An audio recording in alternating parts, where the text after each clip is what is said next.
جی السلام علیکم.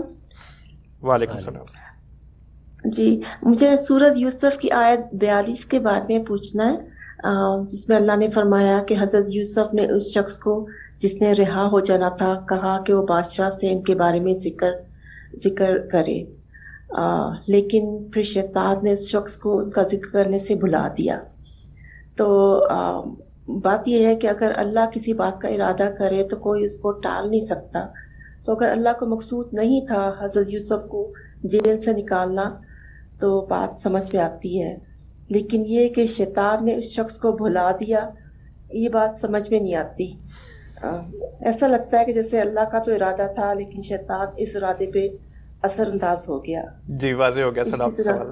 شکریہ. جی نہیں، اللہ کا کوئی ارادہ نہیں تھا. اگر اللہ کا ارادہ ہوتا تو شیطان کی کیا ہمت ہے کہ وہ یہ کرے. اس کا مطلب یہ ہے کہ اللہ تعالیٰ نے معاملہ چھوڑ دیا، اور جب چھوڑ دیا تو جو دنیا کے قوانین ہیں اور دنیا میں کار فرما قوتیں ہیں ان کو کام کرنے کا موقع مل گیا. ہماری عمومی زندگی میں بھی یہی ہوتا ہے.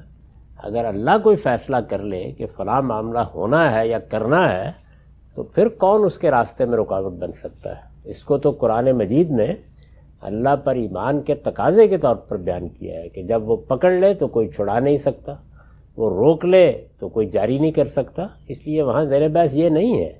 یہ بتایا جا رہا ہے کہ دنیا کے اندر جو کسی چیز کو یاد رکھنے نہ یاد رکھنے کے عوامل پیدا ہوتے ہیں ان میں جب اللہ کی طرف سے کوئی مداخلت نہ ہو تو شیاطین بھی اپنا کام کرتے ہیں. ٹھیک ہے سر، بہت شکریہ. شیاطین بھی کام کرتے ہیں.